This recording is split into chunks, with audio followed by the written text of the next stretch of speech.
সবচেয়ে বড় দরদি হলো ওই লোকটা আলিমা ইলমান, যে লোকটা প্রথমে ইলমে দ্বীন অর্জন করেছে, ইলমে দ্বীন শিক্ষা করেছে, নাশরাহু মানুষের মাঝে এই ইলম প্রচার করেছে, মানুষের মাঝে ইলম ছড়িয়ে দিয়েছে, প্রচার করেছে, মানুষ তার থেকে উপকৃত হয়েছে, লাভবান হয়েছে, আমল শিখেছে, ইবাদত করেছে। যে আলেম সাহেব ইলমে দ্বীন শিখলো আর মানুষের মাঝে ইলম প্রচার করলো, নবীজি বলেন কিয়ামতের দিন যারা আমল করলো সবার আমির হয়ে এই আলেম আল্লাহর দরবারে হাসরের ময়দানে উঠবে। এই জন্য বলছিলাম যেমন নবী হলেন সবচেয়ে বড় দরদি, হযরত মুহাম্মদ উম্মতের জন্য ছিলেন সবচেয়ে বড় দরদি, কিন্তু পয়গম্বরের সাথে বেয়াদবি করার কারণে এক পর্যায়ে আমার আল্লাহ নারাজ হয়ে গেছেন আর বিশাল গজব দিয়ে মহাপ্লাবন দিয়ে তাদেরকে ধ্বংস করে দিয়েছেন। সারা জীবন মুহাম্মদ ইসলাম এত কষ্ট করছে। আরেকজন পয়গম্বরের কথা বলি, তিনি জলিলুল কদর পয়গম্বর, তিনি আমাদের সবার জাতির পিতা। বলেন তো নামটা কি বলবো? না এখনো কোনো বেজাইলা নাম কইবেন? হ্যাঁ বলেন না, ধর্মীয় জাতির পিতা কে? মিল্লাতা আবিকুম ইব্রাহিম। আল্লাহকে তোমাদের ধর্মীয় জাতির জন্য বলেন ইব্রাহিম। হযরত ইব্রাহিম আলাইহিস সালাম কে তদানীন্তন সময়ের সরকার প্রধান মিস্টার নম্বর বিশাল অগ্নিকুণ্ড তৈরি করে আগুনের ভিতরে ফেলে আগুনে পুড়িয়ে মারার প্ল্যান করেছিল। পয়গম্বরকে হেফাজত করেছেন কে? সবাই জুড়ে চিল্লা করে হেফাজত করেছেন কে? অথচ তিনি এত বড় পয়গম্বর, হযরত ইব্রাহিম আলাইহিস সালাম আল্লাহর দরবারে যতগুলো দোয়া করেছেন আমার আল্লাহ একটা দোয়া ফেরত দেন নাই। হযরত ইব্রাহিম আলাইহিস সালামের সারা জীবনের সবগুলো দোয়া আমার আল্লাহ কবুল করে নিয়েছেন। এ মুসলমান, আপনার আমার জীবনের দোয়া কতগুলি কবুল হয়েছে, কতগুলি কবুল হয় নাই, আদৌ কোনো দোয়া কবুল হয়েছে কিনা আমিও জানি না, আপনিও জানেন না। জানেন কে? আল্লাহ জানেন। কিন্তু ইব্রাহিম আলাইহিস সালামের সবগুলো দোয়া আল্লাহ কবুল করেছে। এক মাপি এক বয়ানে সবগুলো কথা আলোচনা করা সম্ভব না, এই জন্য দু একটা দোয়ার কথা আপনাদের সামনে সংক্ষেপে আলোচনা করতেছি। খেয়াল করেন, হযরত ইব্রাহিম আলাইহিস সালাম যখন বার্ধক্যে উপনীত হলেন, তিনি হয়ে গেছেন বুড়া, স্ত্রী হয়ে গেছেন বুড়ি, বুড়া বয়স, স্বামী স্ত্রী দুজন বুড়া বুড়ি, শরীরের কোনো জোর নাই, তাকত নাই, শক্তি নাই। এমন সময় বুড়া বয়সে হযরত ইব্রাহিম আলাইহিস সালাম আল্লাহর কাছে সন্তান চাইলেন। দিলের ভিতরে সন্তানের আগ্রহ জন্মেছে। হযরত ইব্রাহিম আলাইহিস সালাম আল্লাহর কাছে দোয়া করলেন, রব্বি হাবলি মিনাস সালিহিন। হে আল্লাহ, হে মালিক, মেহেরবানি করে তোমার পক্ষ থেকে আমাকে একজন নেককার সন্তান দান করো। খেয়াল করে বুঝার চেষ্টা করেন মুসলমান, হযরত ইব্রাহিম আলাইহিস সালাম সন্তান চাইছেন কার কাছে? চিল্লা বলেন না জোরে, কার কাছে চাইছেন? আল্লাহর কাছে চাইছেন। আমাদেরও সন্তান দরকার, সাংসারিক জীবনে সন্তানের প্রয়োজন। যার সংসারে ছেলে মেয়ে নাই, সন্তান নাই, তার জীবনটা শূন্য শূন্য লাগে, সংসারটা শূন্য শূন্য লাগে। ঠিক কিনা জোরে বলেন? সন্তান তো লাগবেই। মুসলমান চিৎকার করে আওয়াজ দিয়ে বলেন, সন্তান চাইবো কার কাছে? আল্লাহ ছাড়া আর কেউ সন্তান দিতে পারেনি। মুসলমানকে আল্লাহ ছাড়া আর কারো কাছে সন্তান চাইতে পারো? জোরে কোন না কেন? খাজা বাবা, মাজার বাবা, গঞ্জা বাবা, গাছ বাবা, লেন্ডা বাবা, খেতা বাবা, তালা বাবা, মাটি বাবা, 10-15 দিন আগে আরেকটা বাবার আবির্ভাব বাংলাদেশে হয়েছে, এটার নাম হলো জুতা বাবা। নাউজুবিল্লাহ কইতেন না? জুতা বাবার কাণ্ড হইল, কেউ যদি তার কাছে মুড়ি দিতে যায়, আমি নিজে দেখছি ভিডিও, এই জুতাটি মুড়িদের মাথা দিয়ে কয়েকটি মাথা থাকে, কতক্ষণ মাথায় রাখার পরে বলে 2 গালে লাগায়, 2 গালে লাগায় বলে জুতার তলাটা দিয়ে সুমা দিয়ে জোরে সুমা দিয়ে। নাউজুবিল্লাহ। আর একটু জোরে কোন না? নাউজুবিল্লাহ। আমি আপনাদেরকে জিজ্ঞাসা করি, জুতা মাথায় নিলে বা জুতা সুমা দিলে কোন ফজিলত আসেনি? কোন সওয়াব আসেনি? একটু জোরে কোন না? সগীরা ফগীরা মাহফুজ বনি কিচ্ছুই নাই। কিন্তু আমাদের বিবেক কত নিচে চলে গেছে। আল্লাহ কবে এগুলারে হেদায়েত দিব? এই জুতা বাবার কাছেও গিয়া জুতা মাথায় লই জুতা সোমা দেয়, তার মুরিদ হয়। আসলে বাংলাদেশে এমন একটা উর্বর জায়গা, যে যেটা কয় তার পাবলিকের অভাব হয় না। যেরকম ঠিক কিনা? বাংলাদেশে এক জায়গায় ঢাকা জমিনে ওটা বিকুশির মগা, এই মগার মুড়ি ধানের অভাব নেই। কয়েকদিন আগে তার বাড়ির লোকে গিয়ে আওয়াজ করিস। বাংলাদেশের এমন উপর জায়গা নবতি দাবি করলে মুড়ি পাওয়া যায়। মাউজিলা কইতেন না? আমার বাজারা বন্ধুরা, এই ব্যাপারে কোনো আপোষ নাই, এই ব্যাপারে কোনো ছাড় নাই। আবার সবার মুখ থেকে শুনতে চায় আল্লাহকে খুশি করার জন্য শরীরে যতটা শক্তি আল্লাহ দিয়েছেন করায় সঞ্চিত করে শুধুমাত্র মালিককে খুশি করবার জন্য চিৎকার দিয়ে বলেন সন্তান দেওয়ার একমাত্র মালিককে, একমাত্র মালিক আল্লাহ। কাজে আমার আপনার জীবনে সন্তান যখন দরকার হবে আমরা কার কাছে চাইবো? আল্লাহর কাছে চাইবো। তবে এমন ভাবে চাইবেন যেভাবে ইব্রাহিম আলাইহিস সালাম চেয়েছেন। মুসলমান বুঝবার চেষ্টা করেন, হযরত ইব্রাহিম বলেন না আল্লাহ একটা ছেলে দাও, একটা মেয়ে দাও, আল্লাহ একটা গোলাম দাও, এভাবে বলেন না। তিনি দোয়া করেছেন আল্লাহ মেহেরবানি করে তোমার পক্ষ থেকে আমাকে একজন নেককার সন্তান দান করো। হে মুসলমান, আপনার ছেলে দরকার, আপনি বলবেন আল্লাহ আমাকে একটা নেককার ছেলে দাও। মেয়ে দরকার, আপনি দোয়া করবেন আল্লাহ আমাকে একটা নেককার মেয়ে দাও, নেককার ছেলে দাও, নেককার মেয়ে দাও, নেককার সন্তান দাও। দোয়াটার মধ্যে নেককার কথাটা যুক্ত করতে হবে। কারণ হলো বাবা, সন্তান তো আল্লাহই দেয়, কুলাবান আল্লাহই দেয়। আপনার দায়িত্ব সন্তানকে নেককার বানানো। আপনি যদি সন্তানকে নেককার বানাইতে না পারেন, দিনদার বানাইতে না পারেন, সন্তান যদি দিনদার না হয়, নেককার না হয়, এই সন্তান যখন বড় হবে আশঙ্কা আছে এই সন্তানে আপনার গলায়, আপনার ওয়াইফের গলায় ছুরি ধরতে পারে। বাংলাদেশের কুলাবান বাপ মার গলায় ছুরি ধরতেছে, খবর বুঝে নি অত কয় না আমরা। অহরহ ঘটনা, শত শত ঘটনা। বাংলাদেশের ঘটনা, এক জায়গায় খোলা দিয়ে কুপিয়ে মাকে মার্ডার করছে, নাউজুবিল্লাহ বলে। সন্তান উদয় দিয়ে কুপিয়ে বাবাকে মার্ডার করছে, চিৎকার দিয়ে কোন নাউজুবিল্লাহ। বাংলাদেশের ঘটনা, সন্তান মাকে কেটে টুকরা টুকরা করে ডিপ ফ্রিজে ঠেমায় দিয়েছে, কোন নাউজুবিল্লাহ। বাংলাদেশের ঘটনা, এক সন্তান বাবাকে রশি দিয়ে শক্ত করে পেঁচিয়ে বেঁধে নিয়ে গেছে ব্রিজের উপরে, নিচে হলো নদী, উপর থেকে ঠাস করে বাবাকে নিচে ফেলায়া প্রবাহিত নদীর মধ্যে বাবাকে নির্মম ভাবে হত্যা করছে। নাউজুবিল্লাহ। শুধু কি তাই, এই যে করোনার সময় গেল, লক্ষ্য করেছেন করোনা আক্রান্ত এক মা সন্তানেরা এই করোনা আক্রান্ত মাকে গাজীপুরে ঘন জঙ্গলের ভিতরে ফেলা হয়ে গেছে।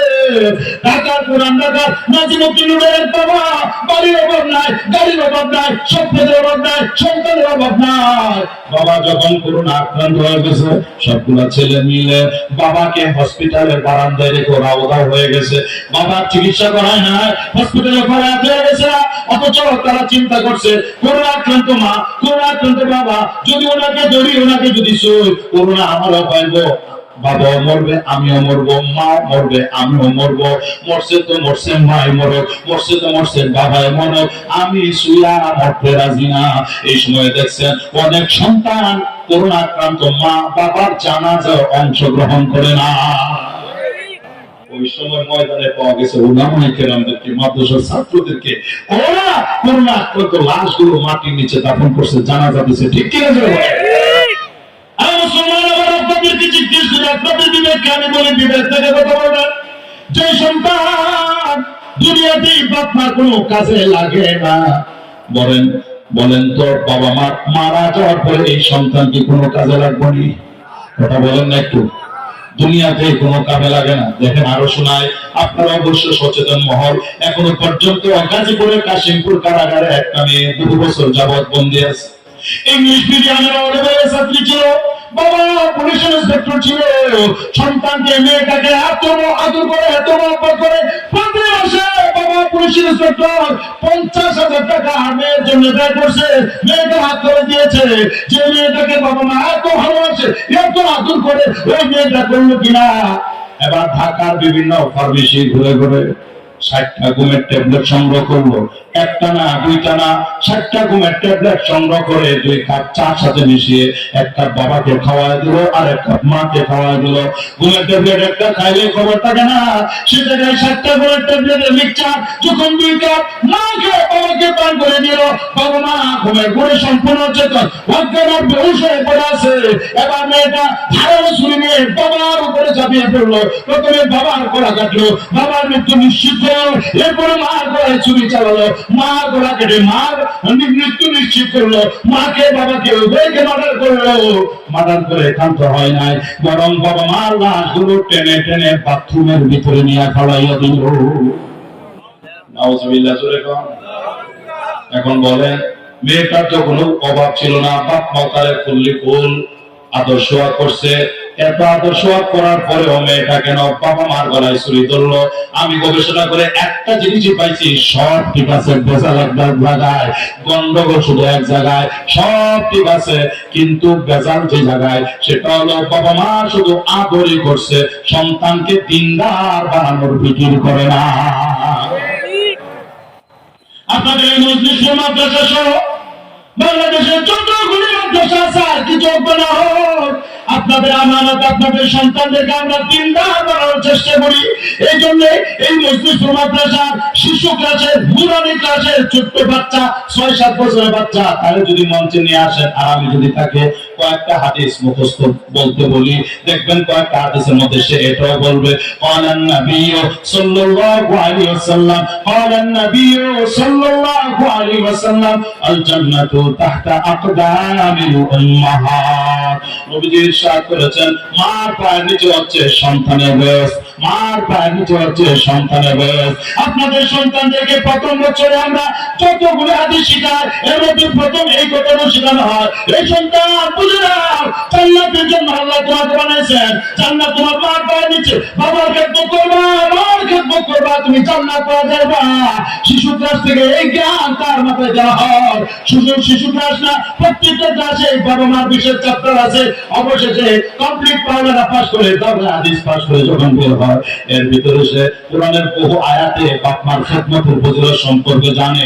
হাদিস শরীফে অনেক অধ্যায় রয়েছে, এগুলো জানার পরে সে আমল করে। এই জন্য আমি চ্যালেঞ্জের মোকাবেলায় বলতে পারি, সারা বাংলাদেশে যতগুলি থানা আছে আপনি যাবেন, প্রত্যেকটা থানা কাগজপাতি তল্লাশি করবেন, অনুসন্ধান করবেন। চ্যালেঞ্জের মোকাবেলায় বলে যায়, সারা বাংলাদেশের কোন থানায় কোন আলেমের বিরুদ্ধে, হাফেজের বিরুদ্ধে, আলেমের বিরুদ্ধে, মাদ্রাসা উস্তাদের বিরুদ্ধে এমন অভিযোগ নাই, মামলা নাই যে মাদ্রাসার কোন উস্তাদ, মাদ্রাসার কোন ছাত্র বাবাকে মার্ডার করছে, মাকে মার্ডার করছে, এমন রেকর্ড নাই। কেন নাই? কারণ হলো আমরা তাদেরকে নেককার বানায় দিই, দিনদার বানায় দিই। ঠিক কিনা? নেককার দিনদার বানানোর ফ্যাক্টরি হচ্ছে আপনাদের মাদ্রাসা। এই যুবক ভাই, জন্য মাঝখানে তোমাদেরকে একটা কথা বলে যায়, নবীজি তোমাদেরকে বারবার হাদিসে ডাক দিয়েছেন, যুবক তুমি যদি চাও তোমার হায়াতে বরকত, তোমার আয়ুষ্যে বরকত, সন্তান সন্ততিতে বরকত, সম্পদে বরকত, এক কথায় সবকিছুতে বরকত, এটা যদি তুমি চাও, নবীজি বলেন যুবকরে, বরকতের জিনিস তোমার ঘরের ভিতরে আছে। তোমার মা বড় বরকতের, তোমার বাবা বড় বরকতের, আল্লাহর দরবারে তোমার মা তোমার বাবা এত দামি, এত দামি, এত বরকতের। নবীজি বলেন যতবার বাপ মার চেহারার দিকে তাকাইবা, ততগুলি নফল কবুল হজের সওয়াব পাওয়া যাইবা। যুবক ভাই, বাপ মার খেদমত করবা, তুমি তৈরি হয়ে যাইবা। বাপ মার খেদমত করবা, বিপদ আপদ থেকে আল্লাহ তোমাকে রক্ষা করবেন। বাপ মার খেদমত করবা, তুমি মুস্তাজাব দাওয়া হয়ে যাইবা। ওয়াসকুরের মতো মার খেদমত করে তুমি মুস্তাজাব দাওয়া হয়ে যাইবা। মানে তুমি দোয়া করবা, দোয়া করতে দেরি, আমার আল্লাহ দোয়া কবুল করতে মোটেও দেরি করবেন না। এই যে মাসটা রজব মাস, মেরাজের মাস চলতেছে, এই মাসে আমার নবীর মেরাজ সংঘটিত হয়েছিল। নবী আলাইহিস সালাম জান্নাত জাহান্নাম ভ্রমণ করেছেন। নবীজি বলেন, জান্নাতে প্রবেশ করার আগে আমার কানে কুরআন কারীমের তেলাওয়াতের আওয়াজ ভেসে আসলো।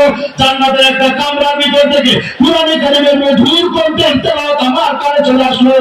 জিবরিলকে জিজ্ঞেস করলাম, ও জিবরিল, এটা কার তেলাওয়াত, কার আওয়াজ? জিবরিল বলে ইয়া রাসূলুল্লাহ এটা তো আপনার আগের সাহাবী হারিস ইবনে নুমানের তেলাওয়াত।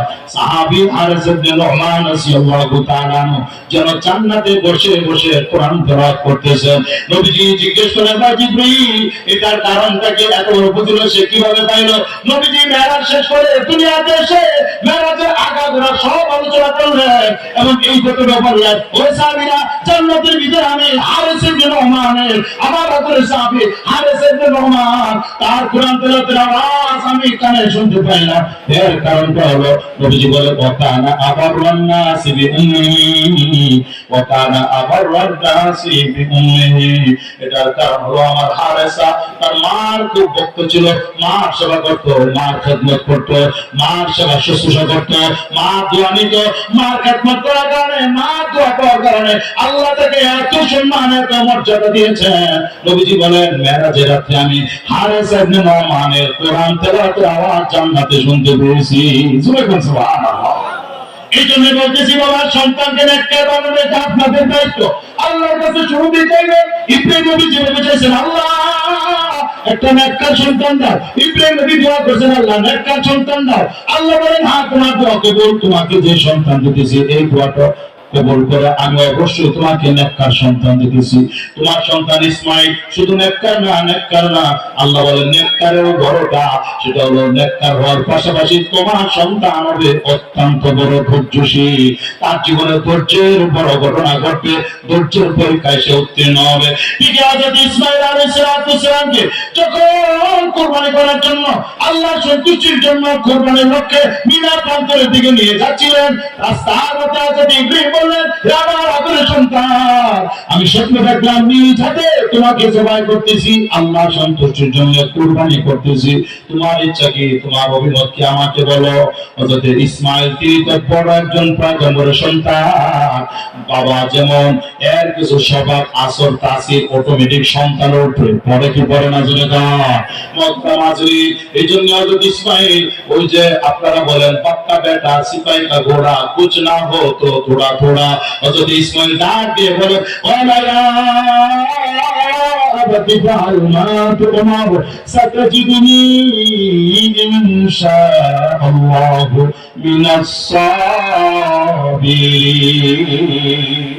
ছেলে ডাক দিয়ে বলে আমার সত্য পিতা আল্লাহ আপনাকে যে বিষয় হুকুম করেছেন আপনি দিয়েছেন নির্দিষ্ট আল্লাহর হুকুম আল্লাহর আদেশ আপনি বাস্তবায়ন করুন। আমার কোনো আপত্তি নাই, আমার কোনো আমত নাই, দ্বিমত নাই, নির্দিষ্ট আপনি হুকুম পালন করুন, বাস্তবায়ন করুন।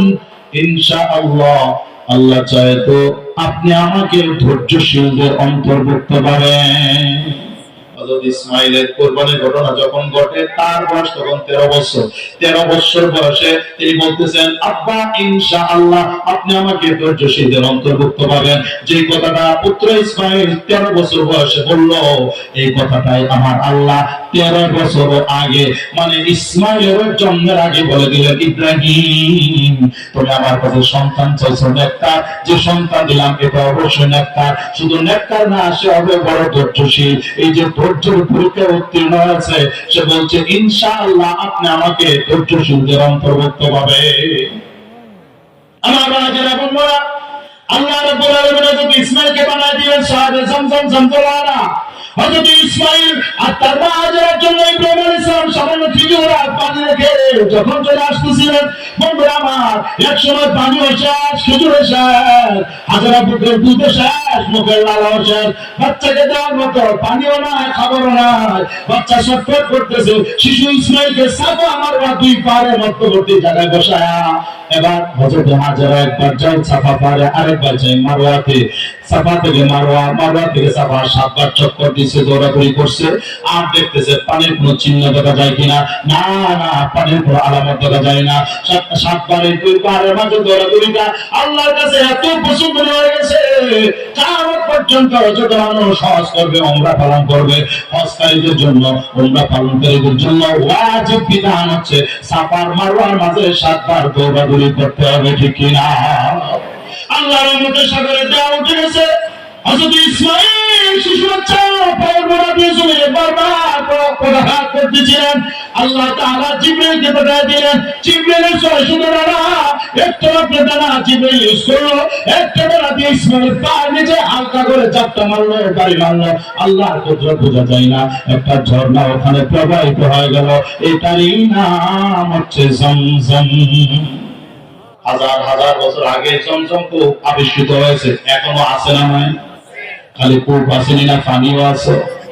হাজার হাজার বছর ধরে প্রতি বছর লক্ষ লক্ষ হাজিরা হজ করতে গিয়ে, উমরা পালন করতে গিয়ে জমজমের পানি নিয়ে আসে।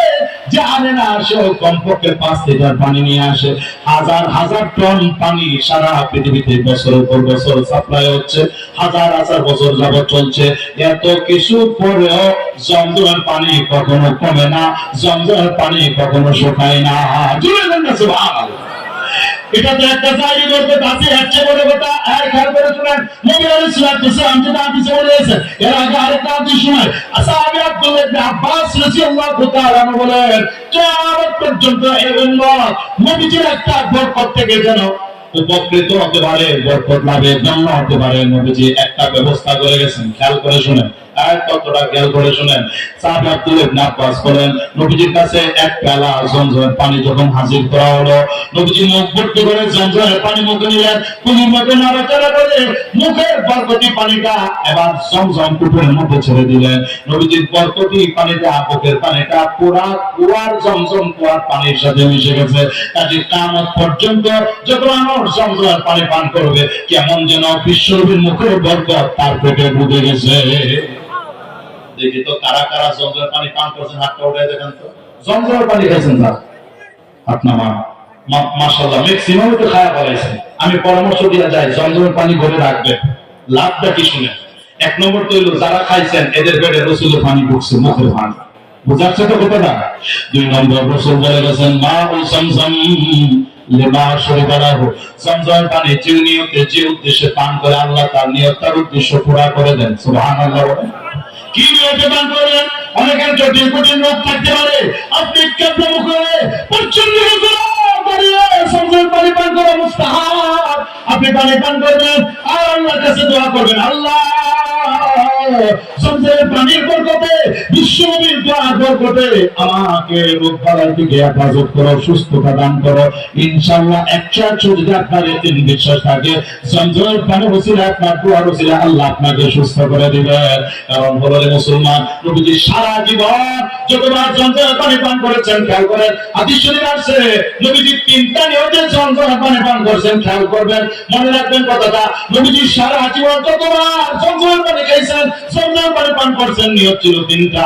নবীজি 1 নম্বরে দোয়া করছেন, আল্লাহুম্মা ইন্নী আসআলুকা ইলমান নাফিআ, আল্লাহ তোমার কাছে উপকারী ইলম চাই, ইলম। নবীর ইলমের অভাব ছিল না, নবীজি এই দোয়া কইয়া উম্মতকে শিখাইতেছেন, উম্মত আল্লাহর কাছে জমজম পানি খায়া ইলম চাইবা, উপকারী ইলম। কারণ ইলম ছাড়া আমল করা সম্ভব না, ইলম ছাড়া একটা কদম সামনে বাড়ানো সম্ভব না, ইলম ছাড়া, সঠিক জ্ঞান ছাড়া আন্ধাধুন্দি যদি কেউ আমল করে, এমন আমল আল্লাহর দরবারে কবুল হবে না।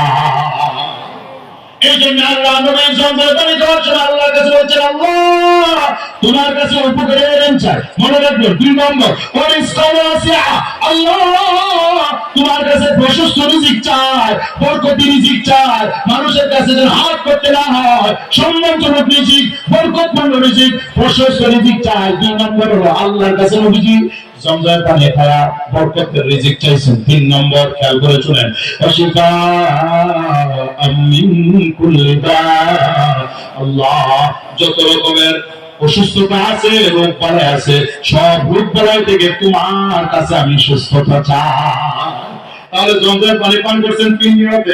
একটা হলো আল্লাহ তোমার কাছে উপকারী ইলম চায়, 2 নম্বর আল্লাহ তোমার কাছে প্রশস্ত রিজিক চায়, 3 নম্বর আল্লাহ সব ধরনের রোগ বালাই থেকে তোমার কাছে শিফা চায়। কাজে এভাবে দোয়া করে কেউ যদি ইয়কিনের সাথে আল্লাহর কাছে চায়, ইনশাআল্লাহ ছোট বড় রোগী হোক সুস্থ হয়ে যাবে। রোগী যে সুস্থ হয় অনেক প্রমাণ আমাদের হাতে আছে। ছোট্ট একটা প্রমাণ শুধু আপনাদেরকে বলি, সেটা হলো বাংলাদেশের এক জায়গায় ক্যান্সারে আক্রান্ত রোগী, ডাক্তার ফেরত দিছে, হসপিটাল থেকে রিলিজ দিছে, আপনার কোনো চিকিৎসা নাই, আপনার বাসনের ভাবনায় আপনি পাইছেন গা, যা মনে হলেন গিয়া খান, যাদের সাথে জায়গা সাক্ষাৎ করার ইচ্ছা দেয়া সাক্ষাৎ করেন। আপনি খাইলেও মরবেন, না খাইলেও মরবেন, খাইলেই মরবেন। বেচারা বাড়ির কিছু চিন্তা করে মরে তো জন্মই ডাক্তার কোনো সময় দিতে না, যে কোনো সময় টুস করে বলে যেতে। তো হজের মৌসুম চলতেছিল, বেচারা আল্লাহ রেজা দোয়া করে, আল্লাহ বলে বোঝায় আমার মরণটা যদি মক্কা মদিনার মতো পাক জমিনে হইতো, পবিত্র ভূমিতে যদি মরতে পারতাম, জীবন ধন্য হয়ে যেত। বিশাল লাগাইছে, আল্লাহ কবুল করছে, বিশাল লাগিয়ে গেছে, বেচারা চলে গেছে মক্কা। ওখানে গিয়ে বাংলাদেশের এক শীর্ষস্থানীয় হুজুরের সাথে ওই বছরের সাক্ষাৎ। আমি নামটা বলবো আপনাদেরকে, তিনি কে? আপনাদের কাছাকাছি আছে ময়মনসিংহ শহরে আল্লামা আব্দুর রহমান হাফিজ জামাত বরকতুল আলী। তার ছেলে আমার খুব খেদমত করছে, আমার ছাত্র, বহু বছর আমার খেদমত করছে, যে হুজুরের সাথে আমার সম্পর্কটা বেশি। তো হুজুরের সাথে যখন সাক্ষাৎ হইলো, এই রুগীকে, হুজুর আপনার কথা শুই না, আমি আপনার সাথে সাক্ষাৎ করতে আসছি আর একটা বড় দোয়া নিতে আসছি। কি দোয়া বলো? এবার লোকটা বলে, হুজুর আমি কিন্তু মারাত্মক রোগী, ক্যান্সার আক্রান্ত রোগী, ডাক্তার আমাকে বাড়িতে পাঠিয়ে দিয়েছে, হসপিটাল থেকে রিলিজ দিয়েছে, আমার জীবনের আর কোনো আশা নাই, কিন্তু দিলের একটা বড় তামান্না, আমি যদি মক্কা মদিনার মতো পাক জমিনে মরতে পারতাম। আল্লাহ কি ইচ্ছা, হুজুর চেষ্টা করেছি, ভিসা লাগাইছি, লেগে গেছে, মক্কায় এসে গেছি, আইসা শুনছি আপনি মক্কার জমিনে আছেন, আপনার সাথে সাক্ষাৎ করে এই দোয়াটা চাইতে আছে হুজুর, আপনি শুধু দোয়া করেন, আল্লাহ যেহেতু দয়া করে মায়া করে আমাকে মক্কার মতো জমিনে আনছেন, আমার মরণটা যেন মক্কার পবিত্র জমিনে হয়, অথবা মদিনার যেথায় আমাদের প্রাণের নবী শুয়ে আছেন, মদিনার মতো পাক জমিনে আমার মরণটা যেন হয়। হুজুর দোয়া করেন আমার মরণটা মক্কা বা মদিনার মতো পাক জমিনে যেন হয়। আমি যদি তাকে বললেন, হ্যাঁ আল্লাহ বান্দা, ডাক্তারের কি বলছে, তুমি পরেশান হয়ে গেছো, আরে কার মরণ কোথায় হবে, কখন হবে, ডাক্তার কেন, দুনিয়ার কেউ জানে না, কেউ বলতে পারে না, ঠিক কিনা বলেন?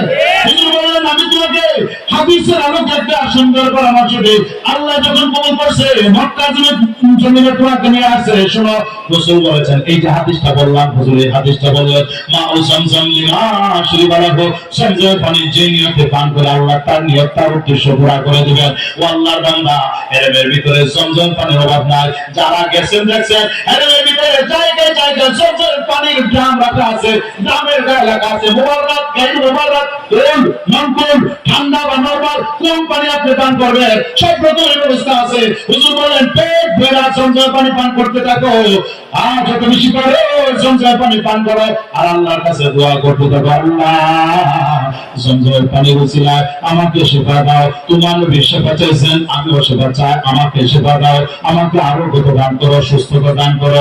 মোহতারাম হাজিরিন, zamzam পানির মধ্যে আল্লাহ দুইটা বরকত রেখেছেন, একটা হলো zamzam পানি পান করলে একদিকে যেমন পিপাসা দূর হয়ে যায়, আরেকদিকে পেটের ক্ষুধা দূর হয়ে যায়, খাওয়ানোর কাম দেয়, পানিরও কাম দেয়, পিপাসাও দূর হয়, আবার এভাবে পেটের ক্ষুধা নিবৃত হয়। এই জন্য সাহাবী হযরত আবু যর গফারি রাদিয়াল্লাহু তাআলা টানা 1 মাস পর্যন্ত হেরেমে অবস্থান করে শুধু zamzam পানি পান করতে করতে 1 মাস কাটায় দিয়েছেন।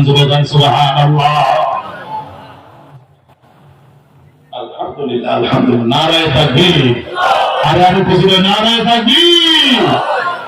ওয়াজের জাহাজ আসছে, আমি নিজে ওই ছোট্ট কাল থেকে যার ওয়াজ শুনি, আপনাদের অত্যন্ত প্রিয় ব্যক্তিত্ব মুফাসসির কোরআন হযরত মাওলানা আবু ইউসুফ মাহমুদী দামাত বরকাতুহু, আল্লাহ হুজুর হায়াতে বরকত দেন, বরকত দিন। আমার কথা শেষ। মোহতারাম হাজিরিন, এই রোগী সে কি করছে, ওখানে zamzam পানি প্রচুর পরিমাণে পান করছে, আল্লাহর কাছে দোয়া করছে এবং সুস্থ হয়ে বাংলাদেশে ফিরে আসছে, ক্যান্সার মুক্ত হয়ে সুস্থ হয়ে আসছে। চিল্লায়ে জোরে বলুন সুবহানাল্লাহ। আমার বাজারে বন্ধুরা, এই জন্য আমি কথা শুরু করেছিলাম, ইমানের একটু মেহনত দরকার, আমলের একটু মেহনত দরকার। আমার নবী যেভাবে মেহনত করেছেন, সাহাবায়ে কেরাম যেভাবে মেহনত করেছেন, সাহাবায়ে কেরাম বিশ্বাস করেছেন, বাড়ি ঘর ছেড়েছেন, সাহাবায়ে কেরামকে নির্যাতন করা হয়েছে, সাহাবায়ে কেরাম ফাঁসির বঞ্চিত হয়েছে, সাহাবায়ে কেরামকে অনেককে হত্যা করা হয়েছে, আর জীবন্ত সাহাবীর চোখ উপড়ে ফেলা হয়েছে, জীবন্ত সাহাবীর হাত পা কেটে টুকরা টুকরা করা হয়েছে, গরম কড়াইয়ের মধ্যে সাহাবীকে ছেড়ে দেওয়া হয়, তেল গরম করে ওখানে যখন সাহাবীকে ছেড়ে দেওয়া হয়, সাহাবী বলে, ফুসতু রাব্বু কাবা, কাবা রবের কসম আমি 10 বার কাম হয়ে গেছি। এত এত কষ্ট করেছেন। আল্লাহ কোরআনে বলেন ওয়াকাতালু ওয়াকতিলু, নবীর সাহাবীরা আল্লাহর রাস্তায় কাফেরদের মোকাবেলায় জিহাদ করেছেন, লড়াই করেছেন এবং জীবন দিয়েছেন, লড়াই করেছেন, জীবন দিয়েছেন। বদর যুদ্ধে সাহাবীরা লড়াই করেছেন, জীবন দিয়েছেন। উহুদ যুদ্ধে সাহাবীরা লড়াই করেছেন, জীবন দিয়েছেন। সবগুলি যুদ্ধে সাহাবীরা লড়াই করেছেন, জীবন দিয়েছেন। এই কারণে আল্লাহ বলেন নবীর সাহাবীরা এত কষ্ট করলো, আমি এদেরকে মাফ করে দিব, এদেরকে দান করব জান্নাত। আমরাও যদি নবী আর নবীর সাহাবীদের মতো যতটুকু পারি ঈমান আমলে একটু মেহনত করি, আল্লাহ আমাদেরকে মাফ করবেন, জান্নাত দান করবেন। এজন্য শেষে একটা স্লোগান দেয়া যায়, স্লোগান দিয়ে কথা শেষ করি। বলেন খানার আগে বিসমিল্লাহ। জোরে বলেন খানার আগে বিসমিল্লাহ। এই বলেন না কেন খানার আগে বিসমিল্লাহ। মনটা করি খানার আগে বিসমিল্লাহ, মরার আগে তিন চিল্লাহ। জোরে জোরে মরার আগে তিন চিল্লাহ। রাজি আছেন না? খানার আগে বিসমিল্লাহ করবেন আর মরার আগে ওইগুলি তিন চিল্লাহ। তবে তিন চিল্লাহ যে দিবেন কাদের সাথে কোন তো? কাদের সাথে? জোরে কর, আরো জোরে কর। কাদের সাথে? আলেমদের সাথে না খুনিদের সাথে? হ্যাঁ, আলেমদের সাথে না খুনিদের সাথে? আলেমদের সাথে। তাবলীগের মধ্যে কোনো খুনাখুনি নাই। যেখানে তাবলীগ এখানে খুন নাই, যেখানে খুন এটা তাবলীগ না। এজন্য সারা জীবন খানার আগে বিসমিল্লাহ আর মরার আগে সাধারণ সাথী বের কমপক্ষে তিন চিল্লাহ। রাজি আছেন না ইনশাআল্লাহ? এই মাদ্রাসার দিকে খেয়াল রাখবেন। মাদ্রাসার ভারপ্রাপ্ত মুতামিম আমার অত্যন্ত শ্রদ্ধাভাজন সিনিয়র ভাই। আমরা একই মাদ্রাসায় পড়াশোনা করছি। আমরা শাসা হুজুর উস্তাদ, আমরা আমাদের উস্তাদের শাসা হুজুরের ছাত্র। আমরা সরাসরি বুখারী হুজুরের কাছে পড়ছি। হুজুরের জন্য দোয়া করবেন। এই মাদ্রাসা যত জোরে আল্লাহ গায়বী খাজানা থেকে পূরণ করেন। আপনারা ছাত্রদেরকে এই মাদ্রাসায় দিবেন, সম্পদ এই মাদ্রাসায় দিবেন।